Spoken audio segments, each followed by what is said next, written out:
Bismillahirrahmanirrahim. Assalamualaikum warahmatullahi wabarakatuh.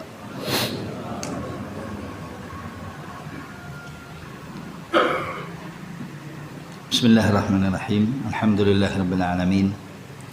Wassalatu wassalamu ala asyrafil anbiya'i wal mursalin Muhammad ibn Abdullah wa ala alihi wa ashabihi ajma'in. Subhanaka la ilma lana illa ma 'allamtana innaka antal alimul hakim. Allahumma fayassir wa la tu'assir wanfa' wa barik warham waftah lana futuhal arifin wa fahimna fahmal anbiya wal mursalin wa ibadikal mu'minin al awliya as-sadiqin al muttaqin wa 'anna ma'ahum bi rahmatika ya arhamar rahimin. Allahumma amin. Alhamdulillah, pada kesempatan pagi hari ini Allah Subhanahu wa taala masih berkenan untuk memberikan taufik pada kita untuk menyambung kajian rutin yang diadakan di Masjid Aisyah ini, membahas bersama tentang al-usul ats-tsalatsah, 3 pilar dari tiang-tiang penting keimanan dan keislaman seorang mukmin. Mengenal Allah, mengenal Rasulnya, dan mengenal syariat yang muslim, mengaku dirinya muslim, menyatakan syahadatain untuk terjadi pada dirinya hal tersebut. Aneh dan lucu bila ada seorang yang bersaksi bahwasanya Tuhannya Allah, lalu dia tidak kenal siapa Allah. Aneh dan lucu kalau ada orang yang bersaksi bahwasanya Muhammad adalah utusan Allah Subhanahu wa taala, sedangkan dia tidak kenal Muhammad sallallahu alaihi wasallam. Aneh dan lucu siapa yang menganggap dirinya muslim tetapi kemudian tidak mau untuk tahu syariat ajaran agama yang ia peluk sendiri. Padahal dia lahir dari 2 orang tua yang muslim. Kakeknya muslim, neneknya muslim, keluarganya muslim, tinggal di negeri Islam. Maksudnya negeri yang banyak kaum musliminnya. Kemudian dia tidak kenal 3 perkara yang terpenting dalam keislaman seorang muslim dan keimanan seorang muslim. Aneh dan lucu. Aneh dan lucu itu bukan sesuatu perkara-perkara duniawi yang terjadi kemudian terjadi padanya perkara-perkara yang luar biasa. Tapi justru yang aneh dan yang lucu adalah ini, dan ini lebih luar biasa daripada sesuatu yang luar biasa. Karena kaitannya dengan urusan dunia, urusan pemisah antara dunia dengan akhirat yaitu alam barzakh, dan urusan di akhirat yaitu setelah kebangkitan sampai kepada ending dan batas terakhir seorang hamba antara dirinya masuk ke dalam surga atau dirinya naudzubillah menjadi penghuni api neraka. Baik, dalam hal ini kita telah sampai kepada pembahasan pilar yang ketiga, yaitu mengenal Nabi kita Muhammad sallallahu alaihi wasallam. Sedikit banyak dalam beberapa pertemuan lalu kita telah menyebut tentang biografi singkat Nabi kita Muhammad sallallahu alaihi wasallam untuk dikenal oleh semuanya. Tetapi apa yang sudah kami sampaikan dalam pertemuan-pertemuan yang ada ini terlalu minim, terlalu sedikit, tidak cukup. Maka semestinya kita semua lebih mendalami untuk mengenal baginda Nabi Muhammad SAW. Kenalilah Nabi kita Muhammad SAW dari sejak sebelum dilahirkan sampai saat dilahirkan, kemudian masa kekanak-kanaan beliau, masa remaja beliau, kemudian sampai beliau dilantik oleh Allah Subhanahu wa taala menjadi Nabi Muhammad SAW.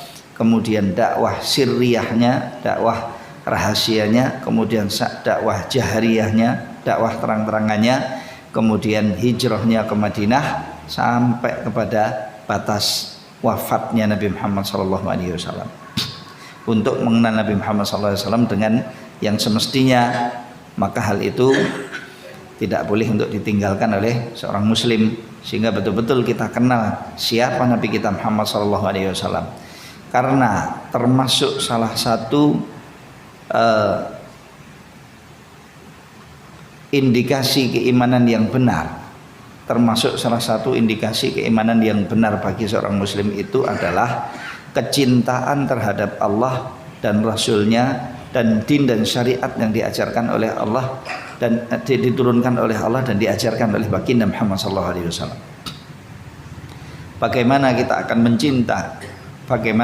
mencintai Nabi Muhammad SAW dengan ajaran-ajaran yang dibawa olehnya, sedangkan kita tidak kenal siapa Nabi kita Muhammad SAW. Bahkan yang menjadi aib bagi kita dan menjadi perkara yang jelek bagi kita untuk kita kenal biografi dan sejarah-sejarah kehidupan orang-orang yang dianggap sebagai tokoh-tokoh. Kita kenal fulan, kita kenal fulanah, kita kenal orang ini dan orang itu, baik tokoh-tokoh negeri kita maupun tokoh-tokoh di luar negeri kita, internasional. Kita kenal orang-orang tersebut, sedangkan kita tidak kenal siapa Nabi kita Muhammad SAW. Mencukupkan untuk kenal dengan Nabi Muhammad SAW dengan perkara-perkara ringkas dan singkat tentang beliau. Padahal tuntutan atas kita untuk kita itu menjalankan sunnah-sunnahnya dan ajaran-ajarannya sekecil apapun juga yang teriwayat dari baginda Nabi Muhammad SAW, baik dalam bentuk kata maupun dalam bentuk perbuatan maupun dalam bentuk putusan-putusan dan takrir yang ditetapkan oleh baginda Nabi Muhammad SAW. Bagaimana kita mau tahu tiga perkara ini kalau kemudian kita tidak mengenal biografi dan sejarahnya Nabi Muhammad SAW dan tidak mengenal sunnah-sunnahnya Nabi Muhammad SAW. Bapak dan ibu-ibu tidak bisa memungkiri kejadian luar biasa yang terjadi pada kaum muslimin, ya, pada kaum muslimin saat ini. Mengaku dirinya muslim, tidak ridho untuk tidak disebut muslim, tidak ridho untuk tidak disebut muslim,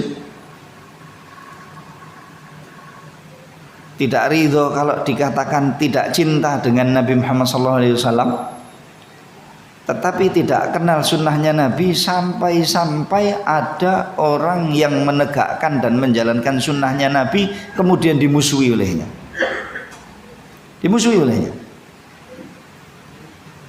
Dipungkiri olehnya sunnah Nabi SAW tersebut karena memang ketidaktahuan yang terjadi pada dirinya tentang sunnah itu dan kejahilan dan kebodohannya tentang sunnah tersebut. Ketika sunnah itu ditegakkan oleh muslim lain, dia malah memungkirinya, padahal itu sunnahnya Nabi Muhammad SAW yang diaku olehnya sebagai Rasul, dan dia bersaksi dan menyatakan asyhadu anna Muhammadar Rasulullah.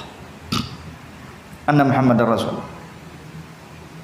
Sudah hidup 50 tahun, sudah hidup 60 tahun, bahkan mungkin dia sebagai tokoh menjabat jabatan, memegang tanggung jawab, dikerahkan segalanya yang dia miliki untuk memungkiri sunnahnya Nabi Muhammad SAW ketika ditegakkan oleh orang lain. Iki piye? 50 tahun itu kemana? 50 tahun itu buat apa? 40 tahun, 50 tahun, 60 tahun itu buat apa? Apa enggak cukup untuk kenalan dengan orang yang paling Anda cintai, yang harus Anda cintai, lebih Anda cintai daripada diri Anda, orang tua Anda, anak pinak Anda, harta kepemilikan Anda, air yang sejuk dan yang dingin di saat cuaca panas yang luar biasa, dan segalanya. Dan itu yang disebut oleh Rasulullah SAW kepada Umar bin Khattab radhiyallahu ta'ala anhu wa ardhah. Ketika Umar radhiyallahu ta'ala anhu ardhahu datang kepada baginda Nabi sallallahu alaihi wasallam. Kemudian dia mengatakan, ya Rasulullah, saya telah mendapati diri saya cinta kepada Anda lebih dari segalanya kecuali diri saya. Kata Nabi sallallahu alaihi wasallam, la ya Umar. Umar, ini Umar bin Khattab. Ini Umar bin Khattab yang anda membelikan kaos anak-anak anda itu loh, di belakangnya tulisannya Umar, ya. Anda menamakan anak anda namanya Umar, sampai nama Umar dicatut sama sebagian orang untuk jual muka. Karena posisinya Umar radhiyallahu taala anhu ardahu yang sangat tinggi di mata Nabi Muhammad sallallahu alaihi wasallam dan di kacamata Islam. Dan sejarah sudah memberikan bukti kepada semuanya bahwasanya Umar ini makhluk luar biasa.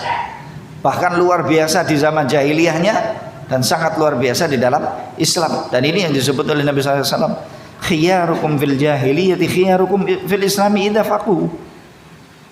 Orang yang paling baik di antara kalian di zaman jahiliyahnya adalah mereka yang paling baik di dalam Islam bila mana dia itu faham mendetail tentang agama ini. Umar mengatakan kepada Rasulullah SAW, saya mencintai Anda ya Rasulullah lebih dari segalanya kecuali diri saya sendiri. Kecuali diri saya sendiri. Coba apa, Pak, Bu? Kalau terjadi suatu musibah, gunung mamanya Lawu ini meledak, dor, meletus. Sedangkan yang terjadi apa, Anda sudah bisa membayangkan. Gunung besar, tsunami besar, buminya gempa, langitnya hitam, batu-batu berterbangan ke sana ke sini dan jatuh kemanapun yang dikehendaki oleh Allah Subhanahu wa Ta'ala. Terjadi bencana yang luar biasa. Kalau Rasulullah hidup di antara kita, maka nggak halal seorang muslim pun untuk memikirkan dirinya, menyelamatkan dirinya saat itu, sedangkan dia meninggalkan Rasulullah SAW sendirian. Yang pertama kali dipikirkan adalah di benaknya dia, Rasulullah piye? Harusnya itu begitu. Harusnya begitu. Kalau ada bencana besar, ada musibah besar, apa tuh yang terjadi pada kita? Nafsi-nafsi lah. Hilang. Di benaknya itu nggak kelingan, bojo ora kelingan, anak ya ora kelingan, apa semuanya nggak ada. Wes pokoknya wes, ini melihat suatu musibah sebesar ini, bencana sebesar ini, maka dia melarikan diri.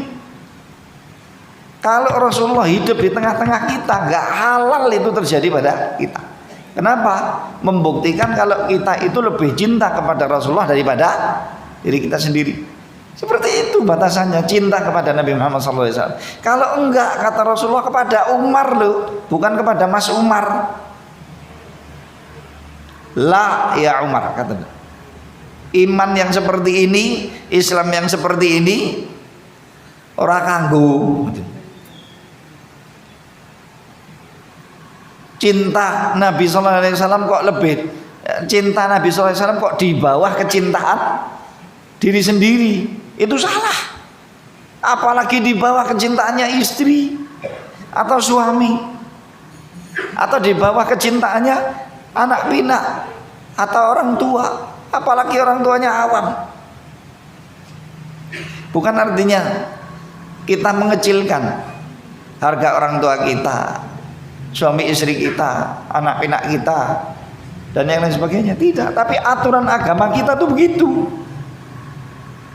Cinta kepada Allah dan cinta kepada Nabi Sallallahu Alaihi Wasallam seperti itu.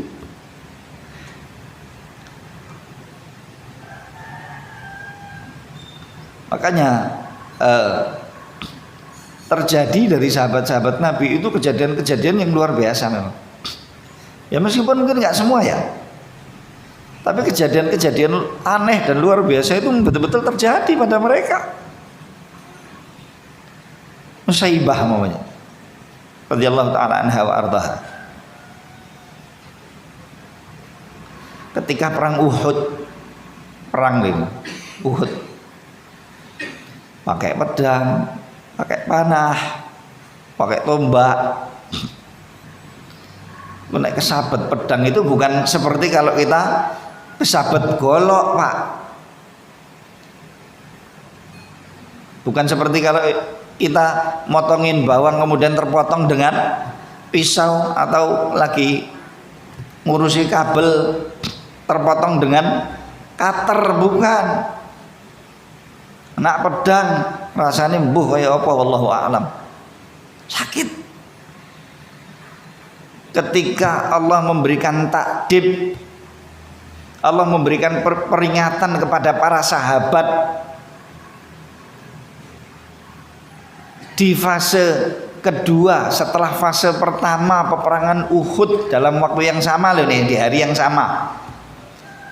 Fase peperangan Uhud pertama itu Rasulullah SAW dan para sahabat dimuliakan oleh Allah dengan kemenangan yang luar biasa dalam jeda waktu yang sangat pendek. Saat mereka cinta Allah, saat mereka cinta Nabi SAW lebih dari segalanya, saat mereka mentaati Nabi Muhammad SAW lebih dari segalanya. Perang Uhud dalam kejadian yang sama, dalam hari yang sama, dalam jam-jam yang sama. Fase pertama menang, ya Allah, luar biasa, luar biasa kemenangannya. Bala tentaranya muslimin cuma sekitar 700, tadinya keluar 1000,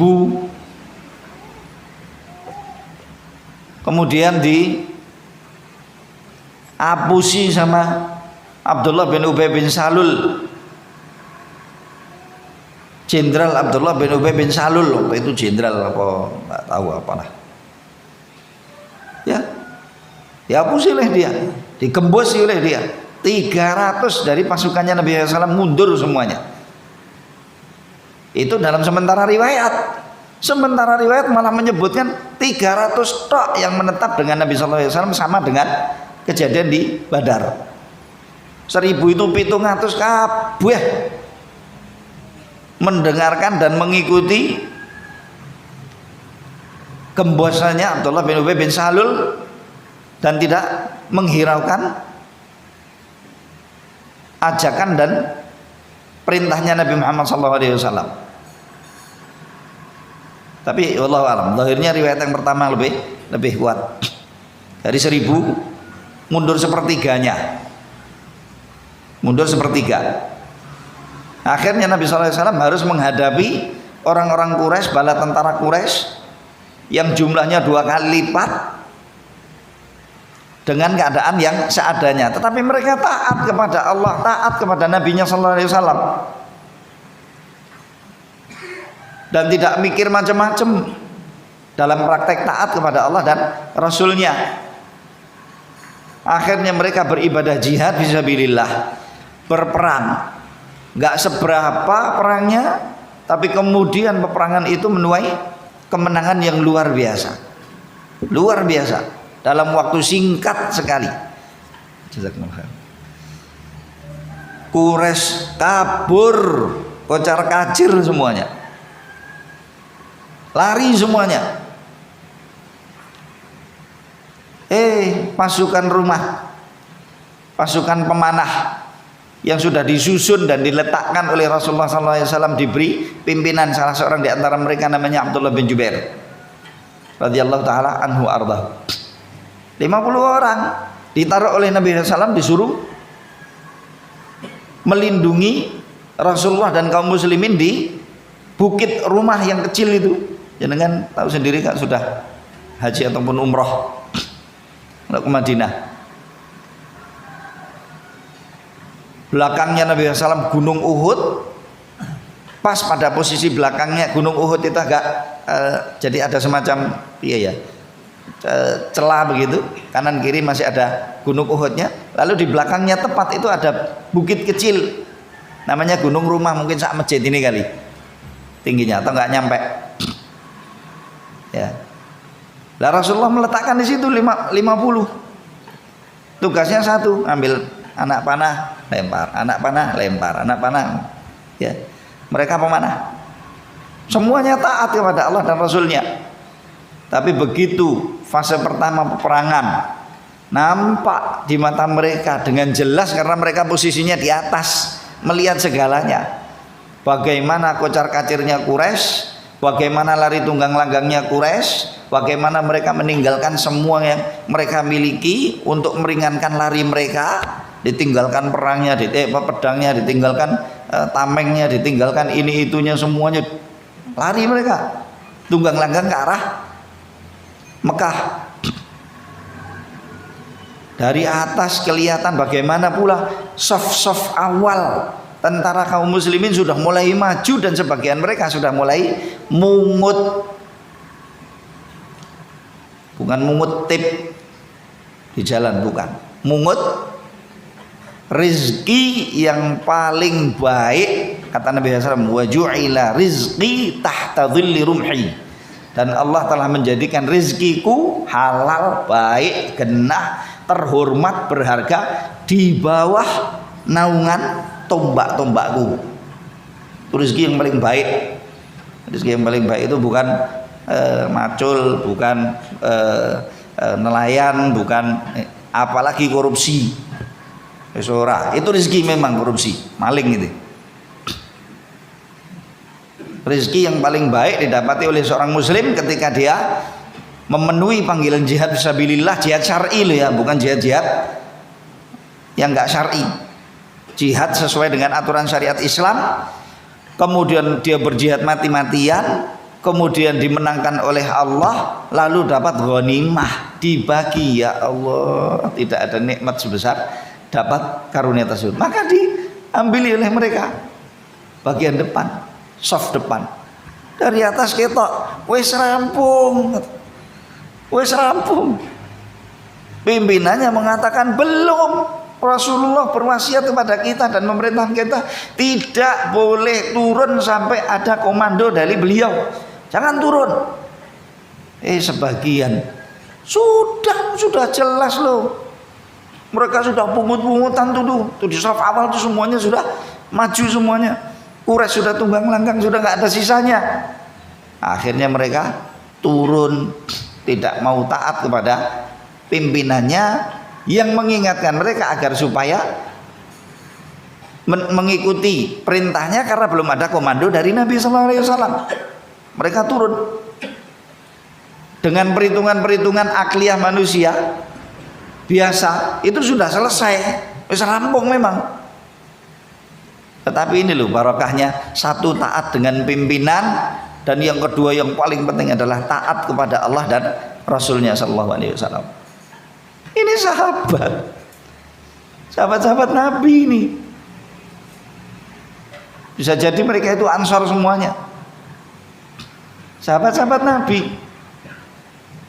Maksiat sedikit aja mereka turun 40, yang sisa berapa? 10 tok di atas. 10 itu yang terus bekerja untuk melindungi kaum muslimin di bawah. Tetapi kemudian Allah Subhanahu wa taala mentakdirkan bagi mereka hukuman. Kenapa? Gara-gara si 40 ini melakukan suatu kesalahan fatal. Apa? Tidak taat kepada pimpinan mereka yang mengingatkan mereka untuk taat kepada Rasulullah, padahal mereka ini ahli perang semuanya, paham perang, jihad fisabilillah sangat paham. Nek ngene iki wis rampung ngono lho, Pak. Kalau begini ini dalam hitungan peperangan sudah selesai, sudah rampung. Akhirnya mereka turun.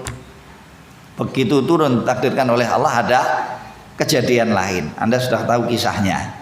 Khalid bin Walid radhiyallahu taala anhu ardhahu membawa sebagian dari pasukannya naik lewat belakang. Mereka yang cuma 10 orang sibuk untuk melindungi Rasulullah SAW di depan, nggak terfikir di belakangnya ada sesuatu. Mengukur 10, cuma 10 orang. Tiba-tiba Khalid bin Walid dan tentaranya sudah ada di belakang. Mereka yang pertama kali dihajar habis. Syahid semuanya. Syahid semuanya. Dapat kemuliaan Allah Subhanahu wa taala. Loh, bukankah gara-gara 40 yang turun? Iya, itu gara-gara dan itu sebab. Dan bahkan dari 40 yang terbunuh, mereka juga syuhada. Mereka juga menjadi syuhada. Meskipun terjadi pada mereka maksiatnya. Akhirnya terjadi kekalahan luar biasa. Waduh, habis-habisan. Sampai Nabi sallallahu alaihi wasallam bersembunyi di peperangan Uhud, nggak keluar sama sekali. Bersama beliau ada Abu Bakar dan ada Umar. Nah, Rasulullah dilindungi oleh beberapa orang.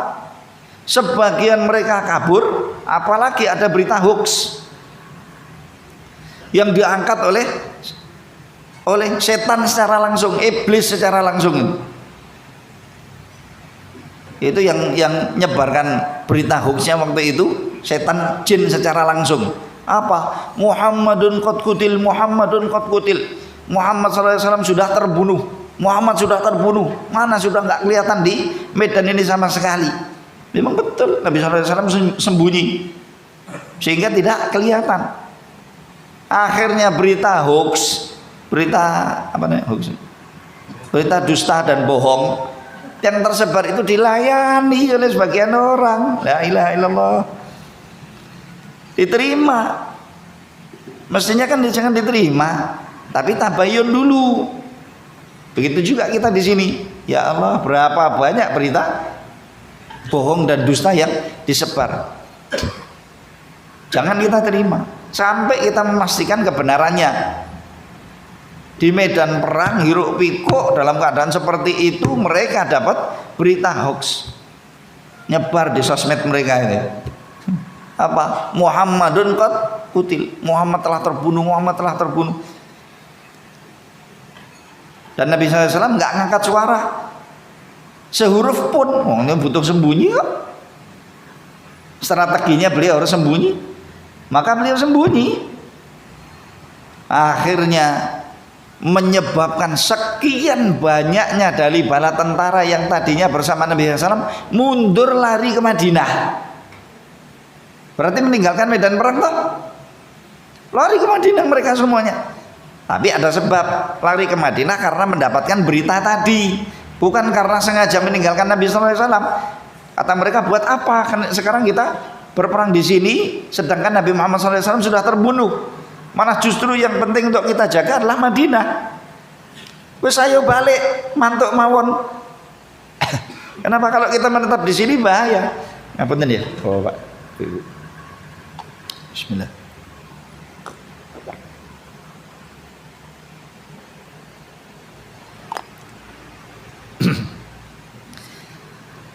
Akhirnya kemudian mereka mundur lari ke Madinah. Sisanya tambah sedikit lagi yang bersama Nabi SAW. Sudahlah yang terbunuh sampai 70 orang, 70-an orang lebih. Kemudian sekian yang lainnya pada pulang ke Madinah gara-gara mengamini berita bohong, dusta, hoax tadi. Akibatnya berita sampai ke Madinah apa? Bahwasanya Rasulullah kalah. Lalu apa yang terjadi? Ada seorang wanita dari Muhajirah, dari apa? Ansor, ahli Madinah, menghunus pedangnya, dan bahkan sementara riwayat mengatakan memegang 2 pedang. Namanya Nusaibah bintu Ka'ab atau Nasibah bintu Ka'ab radhiyallahu taala anha wa ardhah. Pergi ke medan perang. Padahal berperang tidak wajib atas wanita. Tidak wajib atas wanita. Sampai negeri kaum muslimin itu dimasuki oleh tentara musuh. Kalau negeri muslimin dimasuki tentara musuh sudah mulai dijajah, maka hukumnya jihad adalah fardu ain, ijma'an, secara ijma'. Bojo nggak boleh pamit sama bojo, hamba nggak boleh pamit sama tuan, Yang berhutang nggak boleh pamit sama yang punya piutang. Siapapun yang punya kewajiban atas orang lain tidak boleh pamit. Musuh sudah masuk ke negeri kita, maka membela negeri kita jadi fardu ain. Seperti kalau kita sholat, mosok kita pamit apa kalau mau sholat? Ayah, maka hukumnya fardu.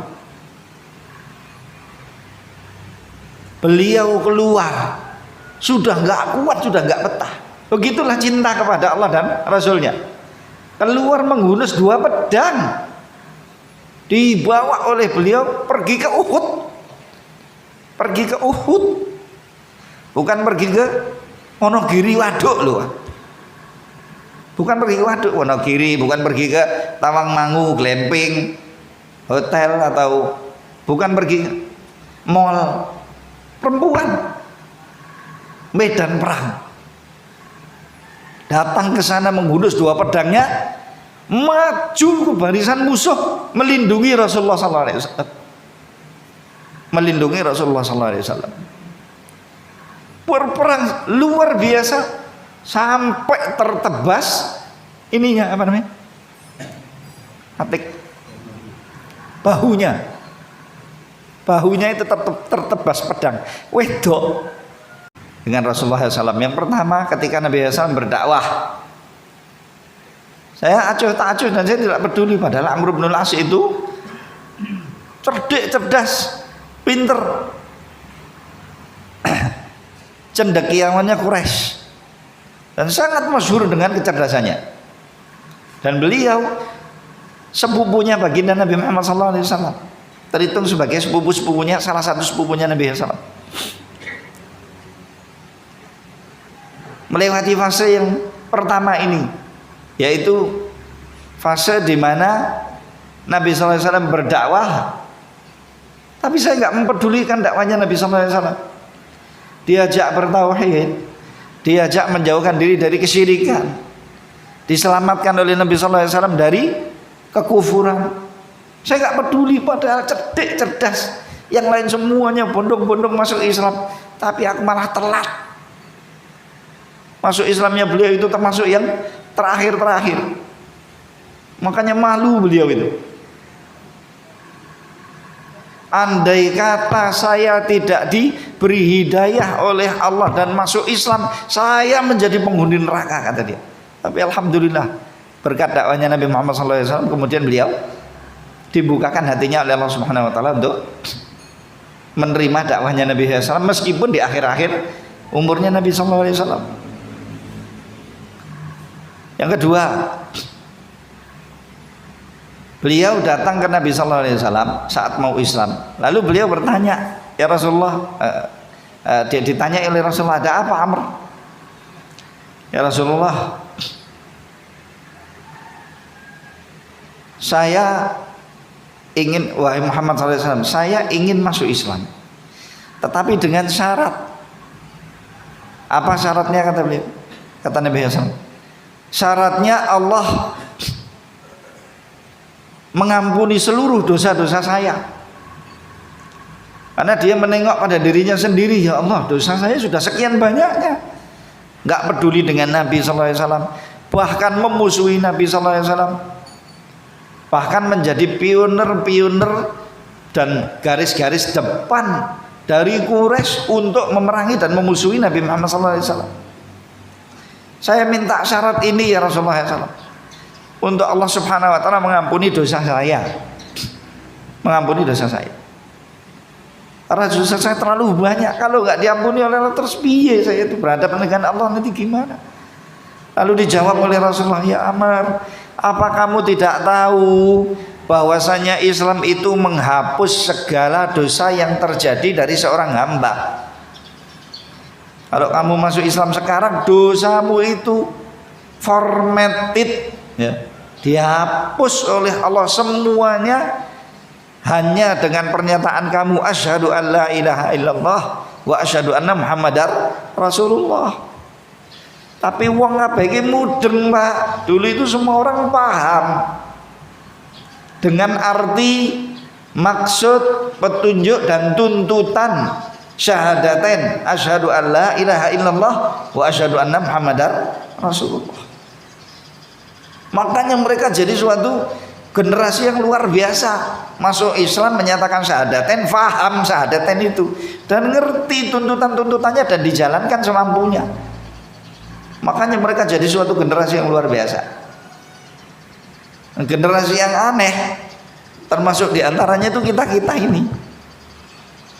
Syahadatain saben dina, salat saben dina, tapi saat ada tuntutan pembelaan kepada Allah dan Rasulnya atau untuk Allah dan Rasulnya, engko sik maju selangkah mundur selangkah, ora bakal liwat-liwat. Mikir dirinya, mikir keluarganya, mikir tugas-tugasnya, mikir pekerjaannya, mikir dunianya, mikir ininya, mikir itunya. Itu kalau sudah bala tentara masuk ke bala tentara musuh masuk ke negeri kita pun kita mungkin masih seperti itu. Na'udzubillah min dzalik. Kalau keadaan seperti ini terus-terusan ya. Mungkin musuh sudah masuk ke negeri kita, sudah mengadakan ekspansi, sudah menjajah, tapi kita masih asik repot dengan urusan-urusan. Sedang Allah dan Rasulnya dan tuntutan syahadatain itu nggak paham, apalagi dipenuhi. Amr bin al-As mengatakan kepada Nabi, saya memberikan syarat agar supaya Allah mengampuni dosa-dosa saya. Lu kata beliau, apa kamu nggak tahu bahwasanya Islam seorang muslim itu menghapus semua dosa-dosanya? Ya Allah, katanya beliau. Yang ketiga, setelah saya masuk Islam, saya tidak mampu untuk mengangkat kedua pandangan mata saya mengarah ke Rasulullah SAW secara langsung. Akibatnya, saya kalau diperintah untuk mensifati fisiknya Rasulullah, saya gak mampu. Ini loh Pak, angkat motor gini, dia gak mampu. Untuk melihat Nabi SAW, kontak matanya dengan Nabi SAW, itu gak mampu. Jadi setiap ketemu Rasulullah SAW itu nunduk begini terus. Apakah karena malu, apakah karena ini, karena itu, terserah, gak masalah. Tapi yang jelas beliau mengagungkan Rasulullah SAW dan cinta Rasulullah SAW sampai membuat beliau dalam cinta kepada Nabi SAW sampai seperti itu. Gak mampu untuk mengangkat wajahnya di hadapan Rasulullah SAW berbicara dan kontak mata dengan Nabi SAW secara langsung. Sebabnya cinta, cintanya kepada Nabi SAW. Ini bukan cuma salawat-salawatan yang ngalor itu loh ya. Salawatan ngalor ngidul, peringatan-peringatan kelahiran atau Isra Mi'raj atau ini atau itu, tetapi kemudian tidak menghargai. Gak mampu dia untuk mengangkat kedua pandangan matanya mengarah ke Rasulullah SAW secara langsung dari cintanya kepada Rasulullah. Apapun yang didengar dan bisa didapat dari Nabi SAW akan diserap oleh beliau dan dipraktekkan. Perintahnya dijalankan, larangannya dijauhi. Ini masih banyak sebetulnya Umar bin Khattab maupun yang lain. Sekian banyaknya dari sahabat-sahabat Nabi itu menunjukkan kepada kita, tentunya bukan bukan untuk mengajarkan kita secara langsung ya, maksudnya bukan untuk pamer kepada kita, tidak, tetapi beliau-beliau itu menunjukkan kepada Tuhannya, ini loh ya Allah cinta saya kepada Nabi saya dan Rasul saya Muhammad SAW, kepada Nabi kita Muhammad SAW. Saat Nabi SAW mau keluar berperang, juga terjadi kejadian Ansor dan Muhajirin mengikuti Rasulullah SAW. Lalu Rasulullah SAW melihat semangatnya Muhajirin dalam membela Nabi SAW sudah tidak ada masalah, tetapi Nabi SAW tahu dan merasa kalau dirinya itu pendatang di Madinah. Lalu bagaimana dengan pribumi ini? Meskipun Nabi SAW sudah paham ya, tapi ingin melihat secara langsung bagaimana responnya Ahlul Madinah untuk membela Nabi SAW. Maka Rasulullah SAW seperti menanyakan gitu ya, mengisyaratkan bagaimana kita diperintah atau kita punya kebutuhan untuk berjihad menghadapi musuh kita untuk maslahat bersama tentunya peperangan itu. Orang-orang Ansar menjawab, orang-orang Muhajirin menjawab, ayo Rasulullah, siap, kita siap. Tetapi nampaknya Rasulullah saat itu sedang menunggu jawabannya Ansar. Lalu tiba-tiba salah seorang di antara mereka memberikan jawaban, memberikan respon ke Rasulullah SAW. Ya Rasulullah, kalaulah Rasulullah SAW memerintahkan kita saat ini untuk pergi ke suatu daerah namanya Barkal Ghiman, tempat yang sedemikian jauhnya dan padang pasir yang tidak ada isinya, orang kalau masuk ke daerah situ biasanya nggak keluar, mati dia di dalam padang pasir, yang demikian luasnya. Untuk berperang membela Rasulullah SAW, niscaya Rasul akan mendapati kami tidak bersikap seperti sikapnya Bani Israel kepada Musa alaihissalam, di mana mereka mengatakan idham anta wa rabbuka faqatila, pergilah kamu dengan Tuhanmu sana, atau pergilah kamu dengan temanmu yaitu Musa dan Harun, berperanglah kalian berdua, pergilah kalian berdua saja bersama dengan Tuhan kalian berdua, berperang menghadapi musuh yang disebut oleh Allah di dalam ayatnya sebagai Jabbarun. Jabbarun, orang-orang yang luar biasa ganasnya, orang-orang yang luar biasa kerasnya. Keras dan ganas itu bukan cuman peralatan perang mereka canggih, kemampuan perang mereka juga kuat, bagus, bukan. Fisik-fisiknya mereka itu raksasa. Fisiknya tuh badannya itu besar-besar sekali. Tubuhnya bukan tubuh manusia-manusia biasa.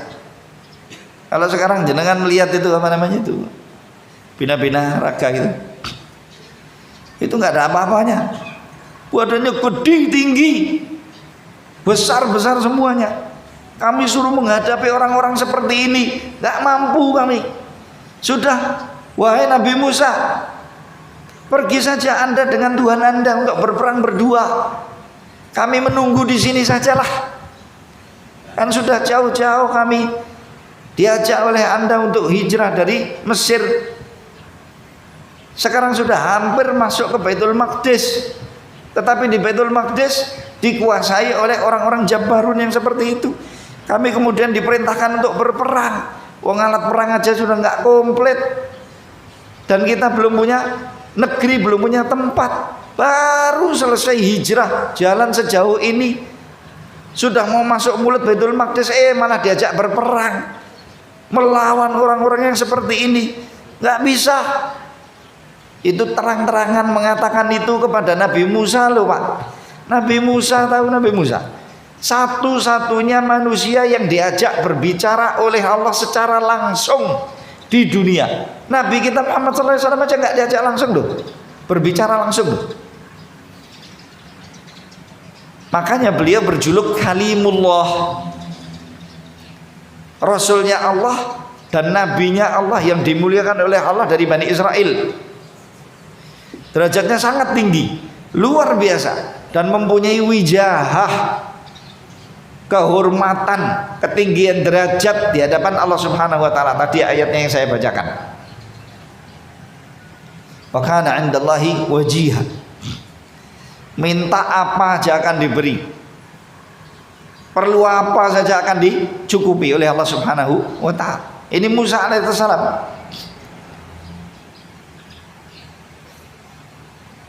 Mereka mengatakan kepada Nabi Musa, wahai Nabi Musa, sudahlah Anda saja pergi sama Tuhan Anda, atau Anda pergi sama kakak Anda ini Harun, berdua berperang sajalah di sanalah. Ini secara perhitungan militer nggak masuk, nggak bisa, ora bakal menang. Anda akan mencelakakan kami apa? Anda akan membinasakan kami apa?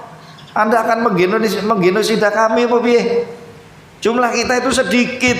Kita ini sedang hijrah, jalan jauh loh. Dari Mesir sampai ke sini ini berapa jauh? Capek kita, sulit kita. Tekan kene malah dijak perang. Nggak salah, silahkan pergilah berdua. Ya Allah, itu kata-katanya siapa? Sebagian Bani Israel yang nggak tahu bagaimana pemikiran mereka kepada Nabi mereka dan kepada Rasul mereka, Musa dan Harun alaihi wassalam. Kata beliau, kami tidak akan mengatakan seperti apa yang dikatakan oleh Bani Israel kepada Musa dan Harun, tetapi kami akan mengatakan kepada Anda, pergilah Anda wahai Nabi Muhammad SAW untuk berjihad di jalan Allah, dan kami akan senantiasa bersama Anda. Kami akan senantiasa terus bersama Anda, membantu, membela, memenangkan Anda, melindungi Anda sesuai dengan baiat yang diambil oleh Rasulullah kepada kaum muslimin waktu itu. Waktu baiat maju semuanya, ada satu yang absen, tak ada satu pun yang absen, yang mundur, maju semuanya bela Nabi Muhammad SAW. Kenapa? Cintanya kepada Nabi SAW lebih tinggi di dalam dirinya daripada diri sendiri, di dalam hatinya daripada diri sendiri. Ini dari beberapa kisah-kisah sahabat, Anda baca sendiri lah. Banyak sekali kisah-kisah yang menakjubkan dan luar biasa terjadi dari mereka. Itu bukan karena apa-apa, itu dorongan iman itu. Karena mereka tahu tuntutannya cinta kepada Allah dan Rasulnya itu seperti ini. Coba Pak bayangkan, kalau muslimin hari ini cintanya kepada Allah dan Rasulnya dan kepada syariatnya seperti itu, pembelaannya terhadap Allah dan Rasulnya dan syariatnya seperti itu, apa ada yang bisa ngangkangi kaum muslimin dari ini? Apa ada? Muslimin sakarang anyar lah, nek ngene kabeh lho, sakarang anyar tok. Muslimin Karanganyar akan membuka segalanya, bukan cuma di Indonesia dan yang lain, semuanya akan jadi pionir perubahan-perubahan yang luar biasa. Harap sampai itu terjadi. Tapi ya beginilah Islamnya kita begini. Muhammad bin Munkadir, salah satu dari ulama tabi'in. Dia kalau meriwayatkan hadis dari Nabi sallallahu alaihi wasallam, itu mukanya tuh sampai kuning, pucet. Kalau meriwayatkan hadis dari Nabi sallallahu alaihi wasallam, menyebut nama Nabi Muhammad sallallahu alaihi wasallam, pucet. Muhammad bin Ja'far atau Ja'far bin Muhammad, Ja'far bin Muhammad juga salah satu dari ulama-ulama tabi'in. Itu beliau dikenal juga orangnya humoris, suka bercanda. Tetapi bila disebut nama Nabi sallallahu alaihi wasallam dalam majelis, beliau ada di majelis itu, berubah wajahnya dan menangis.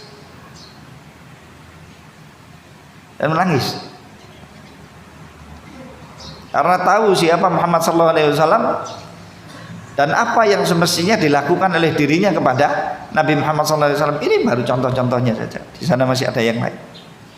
Ya dulu sikap-sikap seperti itu, kalau sekarang itu wujud, itu luar biasa. Dan kisah-kisah dan kejadian-kejadian seperti itu, maksudnya hal-hal yang seperti itu seolah hari ini dikisahkan di hadapan kaum muslimin itu semacam dongeng. Piye juga cintanya begitu itu terus bagaimana?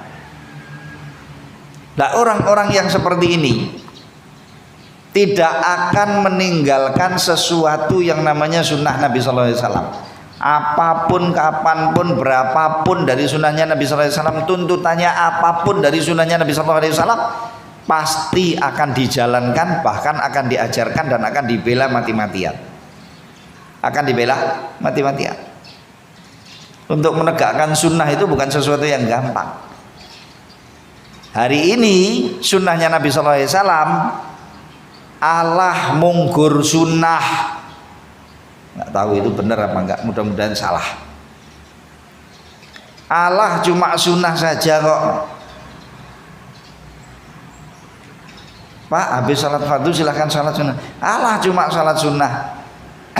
Pak, Senin sama Kemis atau Daud atau Bid itu sunnahnya puasa. Allah cuma sunnah. Pak, kalau mengenakan pakaian jangan turun molor kalau laki-laki di bawah mata kaki. Allah cuma sunnah. Perempuan kalau pakai pakaian harus turun pakaiannya menutupi kakinya. Allah cuma sunnah. Menghadiri pengajian Allah cuma sunnah. Ngaji Allah cuma sunnah. Mempelajari sunnah Nabi SAW Allah cuma sunnah. Itu loh anggapannya orang-orang yang kurang paham terhadap ajaran syariat yang diajarkan oleh baginda Nabi Muhammad SAW. Akibatnya syahadatannya itu aneh. Syahadatannya aneh. Nggak membawa dampak-dampak positif pada dirinya yang bisa merubah dirinya menjadi sosok yang luar biasa. Sosok yang apabila nanti dia itu menjalankan memahami syahadatain dengan yang semestinya dan menjalankan syariat tuntutan syahadatain ini, menjalankan tuntutan syahadatain, dia akan menjadi asing di antara keluarganya, asing di antara masyarakatnya, bahkan asing di negerinya. Di negerinya dia menjadi orang yang aneh. Zaman saiki kok sik ngono gitu. Zaman sekarang kok masih seperti itu. Berkatanya, bersikapnya, berbuatnya, perilakunya kok masih begitu gitu. Nganggo sarung lho Pak, iki aneh. Nganggo sarung itu cuma dikenalnya orang pakai sarung itu kalau ke masjid. Coba anda yang punya perusahaan besar-besar begitu ya, datang Pak ke perusahaan Anda pakai sarung sekali-sekali di jam kerja, nanti kan Anda dituduh nyeleneh gitu. Betul. Pakai baju takwa, wah ini nggak pada tempatnya, ini oh ya sudahlah terserah. Wong itu atribut Islami, itu atribut Islami. Menggunakan kopiah juga begitu, rada aneh ya. Apa sajalah dari atribut-atribut Islami yang putra dan yang putri itu dianggap aneh. Menggunakan kerudung itu juga dianggap aneh. Menggunakan hijab, apalagi purdah itu apa namanya? Apa namanya? Hijab itu juga aneh. Wallahu a'lam. Ala kulli hal itulah yang ada sekarang. Itu realita. Mudah-mudahan Allah Subhanahu wa taala berkenan untuk merubah yang lebih baik, menjadikan realita ini lebih baik daripada sekarang apa yang sekarang ada, dan mengarah kepada apa yang dicintai oleh Allah dan Rasulnya Sallallahu Alaihi Wasallam. Ya Allah, ini kok baru prolog. Ini kok baru pembukaannya kajian, belum masuk ke materi. Baik, sepintas saja ya dari apa yang sudah kita kaji kemarin. Di antaranya adalah ini kita menyebutkan masalah hijrah kemarin itu. Hijrah berpindah dari negeri kafir ke negeri Islam untuk menjalankan syariat Islam, karena tuntutan keislaman seorang muslim itu harus menjalankan Islam sesempurna mungkin. Nggak boleh kita menjalankan syariat Islam separuh-separuh. Nggak mungkin kita menjalankan syariat ajaran agama ini setengah-setengah. A kita jalankan, B kita tinggalkan. Padahal B bisa untuk dilakukan karena B itu menuntut perjuangan, akibatnya B tidak diperjuangkan, ditinggalkan begitu saja. Atau B kalau dijalankan kurang menguntungkan untuk maslahat duniawiyahnya, akibatnya B ditinggalkan. Yang seperti ini, Islam yang seperti ini tidak akan diterima di hadapan Allah Subhanahu wa taala. Muslim yang menyatakan asyhadu an la ilaha illallah wa asyhadu anna Muhammadar Rasulullah harus cinta Allah, cinta Rasul dan cinta syariatnya. Akibatnya dia harus menjalankan syariatnya ini semampunya. Masalah itu merugikan atau tidak merugikan, menguntungkan atau tidak menguntungkan, membawa dampak positif berapa persen, kecuali kalau memang darurat ya. Kita nggak bisa menjalankan syariat itu karena darurat. Mancung orang yang membunuh wajibnya untuk kita kisos jadi pancung. Nah, kalau kan sekarang ada yang membunuh kemudian kita kisos jadi masalah. Ada yang zina minta dirajam, monggo dibawa ke mana namanya itu, ke alun-alun Karanganyar itu dirajam di situ. Apa nggak jadi masalah? Kan nggak bisa. Mau sembunyi di rumahnya sendiri aja, ngerajam di sana aja akan jadi desas-desus, kemudian akan tertangkap kok ya, kemungkinan akan tertangkap. Begitu juga dengan beberapa aturan syariat-syariat yang lain, itu masih belum bisa kita laksanakan. Lah yang belum bisa ini ya sudah, tetapi yang bisa untuk dilaksanakan, kalau betul-betul kita menyatakan syahadatain, harus cinta kepada Allah, harus cinta kepada nabinya, dan harus cinta kepada syariatnya. Harus kita jalankan syariat itu semampu kita.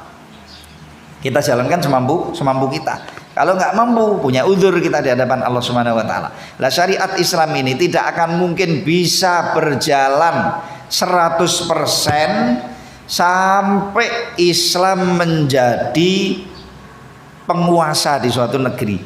Maksud saya syariat Islam. Sampai syariat Islam itu bisa menjadi aturan di suatu negeri, baru Islam bisa dijalankan 100%. Aturan negeri itu kalau sudah berubah menjadi aturan syariat Islam, maka Islam akan bisa berjalan 100%. Dengan ini kita diperintahkan oleh Allah Subhanahu wa taala.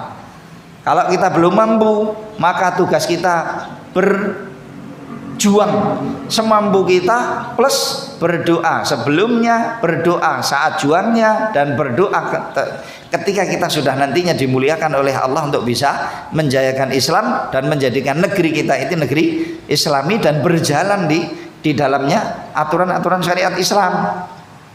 Baru kita bisa menjalankan syariat Islam ini dengan utuh. Ya ayyuhalladzina amanu dkhulu fis silmi kafah. Hai orang-orang yang beriman, masuklah ke dalam Islam ini secara menyeluruh. Kalau kita masuknya ke Islam cuma secuil-cuil, separuh-paruh, nggak akan diterima oleh Allah Subhanahu wa taala. Bani Israel dulu sudah mencoba kejadian ini. Apa yang sekarang kita lewati hari-hari ini itu sudah dicoba oleh Bani Israel, dan sudah pula dicoba oleh orang-orang Nasrani, pengikutnya Nabi Isa alaihissalam. Cemil-cemil syariat begini ini itu sudah dilakukan oleh mereka dulu. Tapi kemudian justru Allah Subhanahu wa taala menghukum mereka dengan kehinaan di dunia dan adab yang sangat pedih kelak di hari kiamat. Fama jazaa'u may yaf'alu dzalika minkum illa khizyun fil hayatid dunya wa yaumal qiyamati yuradduna ila asyaddil adab. Ini tentunya bagi kaum muslimin yang memang tidak setuju dengan syariat Islam itu ya. Muslim yang enggak setuju dengan syariat Islam kan aneh toh. Muslim tapi enggak suka syariat.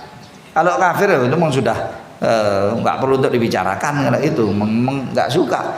Yang lebih aneh lagi, adanya orang-orang Yahudi dan adanya orang-orang Nasrani merindukan khilafah Islamiyah, merindukan aturan syariat Islam untuk bisa dijalankan. Mereka muak dengan apa yang sekarang ada. Aneh tak itu? Aneh tak? Muslim malah anjal syariat, sedangkan orang-orang Yahudi dan Nasrani sebagian mereka justru malah merindukan syariat Islam ini bisa berkuasa di suatu negeri. Kenapa? Sejarah sudah membuktikan nggak bisa untuk diungkiri oleh siapapun. Ketika syariat Islam ini dijalankan dengan baik, yang terjadi kemakmuran, keamanan, kebaikan, semuanya terjadi luar biasa. Dan Yahudi dan Nasrani itu kakak-kakak kita dalam hal kita menerima kitab-kitab samawi. Mereka punya kitab samawi namanya Taurat, mereka punya kitab samawi namanya Injil, juga punya kitab samawi namanya Zabur. Dan kita punya kitab samawi turun dari Allah Subhanahu wa taala namanya Al-Qur'an. Ajaran keempat-empat aturan syariat ini secara umum sama. Maka ketika dulu Yahudi suka sebagian syariat, tidak suka sebagian yang lain, dijalankan sebagian syariat dan ditinggalkan sebagian yang lain karena nggak menguntungkan. Begitu juga diikuti oleh Nasrani, mereka semuanya dihinakan oleh Allah di dunia, dan kelak ketika kembali di hadapan Allah akan diadab dengan adab yang sangat pedih ketika mereka menjalankan syariatnya separuh-separuh. Kalau kemudian kita hari ini juga mengulang sejarah yang sama, ya nggak akan berbeda antara kita dengan mereka. Gak akan diterima oleh Allah kecuali Islam yang sempurna. Islam yang sempurna. Kalau belum mampu, tugas kita adalah berdoa kepada Allah dan berjuang mati-matian untuk itu. Lah hidup untuk apa coba? Apakah hidup kita cuma untuk makan, untuk minum, untuk cari kerja, untuk berfoya-foya saja? Enggak, hati-hati. Hidup kita ini amanahnya Allah Subhanahu wa taala. Dan ketika kita kembali ke hadapan Allah akan dipertanggungjawabkan oleh Allah tentang detik-detik kehidupan kita, untuk juang berapa persen, untuk juang terhadap Allah, untuk juang membela Allah dan Rasulnya dan syariatnya itu berapa persen. Kalau sampai prosentasenya terlalu kecil dan minim, siapa tahu kita itu, jaminan apa kita itu untuk bisa menjadi ahli surga? Dengan apa kita bisa menjamin diri kita untuk bisa menjadi ahli surga? Tanpa itu semuanya sulit. Baik.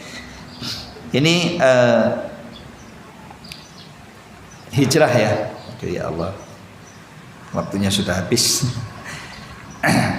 Dan menjauhkan kita semuanya dari takdir-takdir yang buruk, baik dalam urusan din kita maupun dalam urusan dunia kita maupun dalam urusan akhirat kita. Semoga berkenan kiranya Allah memberikan dan mengkaruniakan kepada kita kebaikan dunia dan akhirat. Rabbana atina fid dunya hasanah wa fil akhirati hasanah wa qina adzabannar. Tak lupa kita mohon kepada Allah agar Allah Subhanahu wa taala berkenan untuk membela dan membantu saudara-saudari kita kaum muslimin yang sedang tertimpa cobaan-cobaan berat. Mereka yang ada di Gaza, mereka yang ada di Suriah, mereka yang ada di Sudan, mereka yang ada di Yaman, mereka yang ada di Cina, mereka yang ada di Mesir, mereka yang ada di Arakan, mereka yang ada di beberapa daerah yang lain. Begitu juga semoga Allah Subhanahu wa taala berkenan untuk segera membebaskan ulama-ulama kaum muslimin yang sedang terkena cobaan-cobaan juga dan ujian-ujian yang berat dari sisi Allah Subhanahu wa taala untuk suatu hikmah yang dikehendaki oleh Allah Subhanahu wa taala. Tidak ada yang mampu untuk melakukan itu semuanya kecuali Allah Subhanahu wa taala. Semoga Allah ridha kepada kita dan menjadikan negeri kita ini baldatan thayyibatan wa rabban ghafur, menjadikan negeri kita aman, tentram, dan berikan bagi kita semuanya wali-wali dan pimpinan-pimpinan yang bertakwa kepada Allah Subhanahu wa taala, mentakdirkan mengatur kita semuanya dengan aturan-aturan yang diridhai oleh Allah Subhanahu wa taala dan menjauhkan kita semuanya dari kemurkaan Allah Subhanahu wa taala. Allahumma amin. Wa sallallahu ala nabiyina Muhammadin wa ala alihi wa sahbihi ajma'in. Wa akhiru da'wana alhamdulillahi rabbil alamin. Wassalamualaikum warahmatullahi wabarakatuh.